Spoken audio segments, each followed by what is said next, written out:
You know कभी कभी जब हम न्यूज देखते हैं तो ऐसा लगता है कि गवर्नमेंट कहीं ना कहीं हजारों करोड़ रुपए ऐसे प्रोजेक्ट्स पर खर्च कर रही है जिनका इमीडिएट फायदा समझ नहीं आता। और उसी समय लोग बोलने लगते हैं कि देश पहले से ही कर्ज में डूबा हुआ है, तो ये पैसा आखिर आता कहां से है। लेकिन असलियत ये है कि दुनिया में लगभग हर देश किसी न किसी तरह के डेट में होता ही है, चाहे वो इंडिया जैसा बड़ा डेवलपिंग नेशन हो या जर्मनी, स्विट्जरलैंड, कटार जैसे अल्ट्रा रिच कंट्रीज हों। सबके पास नेशनल डेट होता है। और तो और जापान का डेट तो उसकी अपनी इकोनॉमी से 2 गुना से भी ज्यादा है। और यूनाइटेड स्टेट्स का नेशनल डेट आज $36 ट्रिलियन से पार जा चुका है। फिर भी उनकी इकोनॉमी कोलैप्स नहीं होती और ये सिस्टम चलते रहता है। तो नेचुरली दिमाग में ये सवाल आता है कि आखिर देश बोरो क्यों करते हैं। क्या वो चाहें तो अनलिमिटेड पैसा प्रिंट नहीं कर सकते? क्या डेट होना कोई बुरी बात है? और अगर कंट्रीज किसी से बोरो कर रही हैं तो आखिर ये पैसा आता कहां से है? और क्या कोई देश पूरी तरह डेट फ्री हो सकता है या ये सिर्फ एक इमेजिनेशन है? इसी सब को समझने के लिए हमें सबसे पहले ये समझना पड़ेगा कि नेशनल डेट होता क्या है। नेशनल डेट सिंपली वो अमाउंट होता है जो सेंट्रल गवर्नमेंट किसी भी सोर्स से उधार लेती है, क्योंकि उसका खर्चा उससे ज्यादा होता है जितना रेवेन्यू उसे टैक्सेस से मिलता है। नेशनल डेट में ना स्टेट गवर्नमेंट्स का लोन शामिल होता है, न लोकल बॉडीज का कोई लोन शामिल होता है, न ही सिटीजन्स का पर्सनल लोन या कंपनीज का कॉर्पोरेट लोन इसमें ऐड होता है। यह सिर्फ और सिर्फ सेंट्रल गवर्नमेंट का टोटल बोरोविंग्स होता है।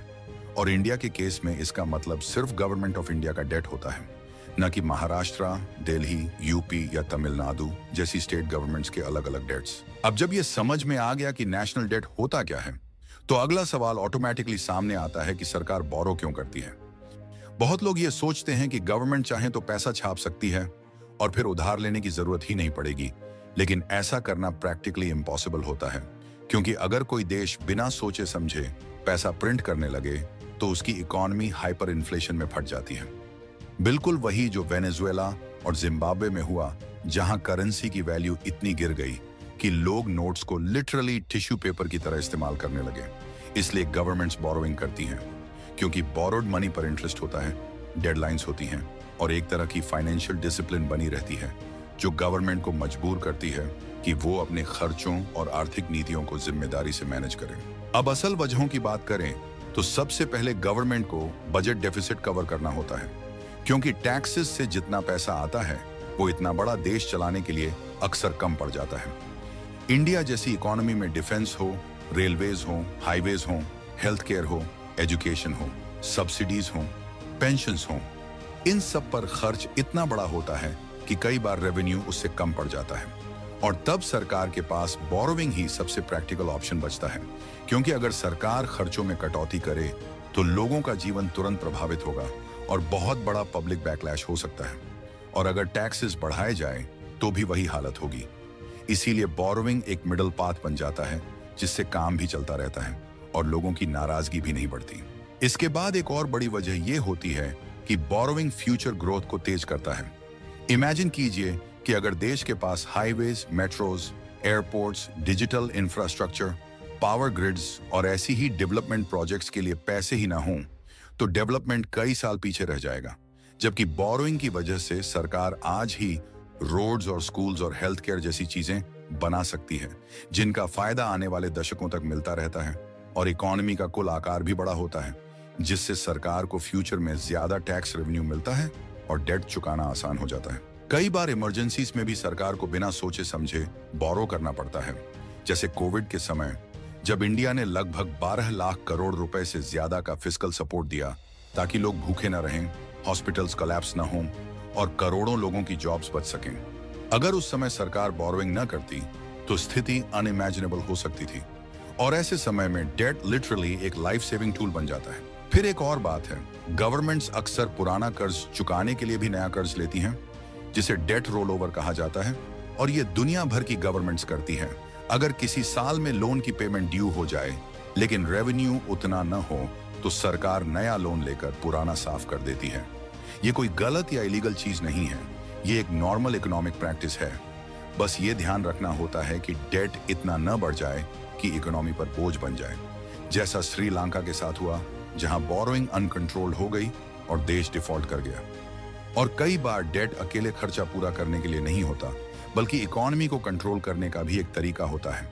जब इन्फ्लेशन बहुत तेज होता है तो सरकार बॉन्ड्स इश्यू करके मार्केट से पैसा खींच लेती है, और जब इकोनॉमी बहुत स्लो हो जाती है तो सरकार बोरोइंग करके इकोनॉमी में पैसा डालती है ताकि ग्रोथ वापस रिटर्न हो सके। डेट एक मैनेजमेंट टूल भी है, सिर्फ उधारी नहीं। अब सवाल आता है कि कंट्रीज बोरोइंग किनसे करती हैं। कई लोग सोचते हैं कि शायद कोई बहुत बड़ा इंटरनेशनल बैंक इतना पैसा देता होगा, लेकिन असल में सरकारें पैसा 3 मुख्य सोर्सेज से लेती हैं। पहला सोर्स डोमेस्टिक लेंडर्स होते हैं, और इसमें आप और मैं भी आते हैं, क्योंकि जब हम गवर्नमेंट बॉन्ड्स खरीदते हैं, ट्रेजरी बिल्स खरीदते हैं, या कोई म्यूचुअल फंड गवर्नमेंट सिक्योरिटीज में इन्वेस्ट करता है, तो इनडायरेक्टली हम सरकार को पैसा उधार दे रहे होते हैं। और ये एक्चुअली द बिगेस्ट सोर्स होता है, क्योंकि इंडिया में LIC, बैंकों, पेंशन फंड्स, इंश्योरेंस कंपनियों, ये सभी बहुत बड़े लेवल पर गवर्नमेंट बॉन्ड्स खरीदते हैं। दूसरा सोर्स फॉरेन लेंडर्स होते हैं, जैसे विदेशी बैंक, विदेशी गवर्नमेंट्स, ग्लोबल इन्वेस्टर्स और सॉवरेन वेल्थ फंड्स, जो इंडिया जैसे बड़े और स्टेबल देशों में हैप्पीली पैसा इन्वेस्ट करते हैं, लेकिन कमजोर अर्थव्यवस्थाओं को पैसा देने से बचते हैं।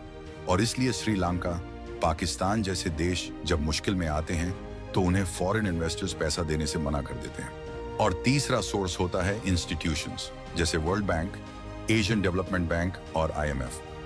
वर्ल्ड बैंक और ADB डेवलपमेंट प्रोजेक्ट्स के लिए लॉन्ग टर्म लोन्स देते हैं, लेकिन IMF सिर्फ इमरजेंसी लोन्स देता है, और वो भी ऐसे कंडीशंस के साथ जिन्हें मानने में बहुत देशों में प्रोटेस्ट और अनरेस्ट हो जाता है, जैसे ग्रीस, अर्जेंटीना और श्रीलंका में हुआ। अब बड़ा सवाल यह है कि नेशनल डेट बुरी चीज है या नहीं, और इसका जवाब सिंपल है।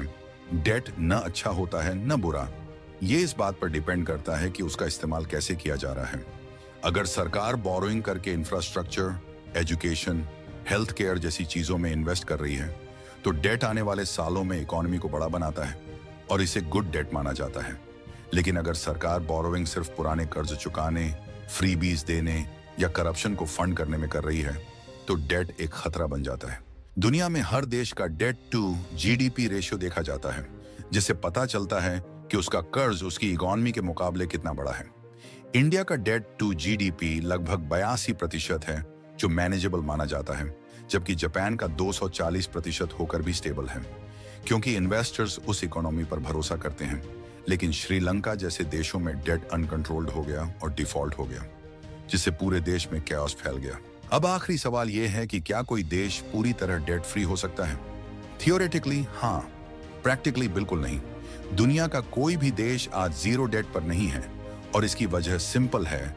डेट एक इकोनॉमिक टूल है जो ग्रोथ को आगे बढ़ाता है, और अगर कंट्रीज डेट कंप्लीटली एलिमिनेट कर दें तो उन्हें मैसिव टैक्स हाइक और ब्रूटल स्पेंडिंग कट्स करने पड़ेंगे, जिससे इकोनॉमी कोलैप्स हो सकती है।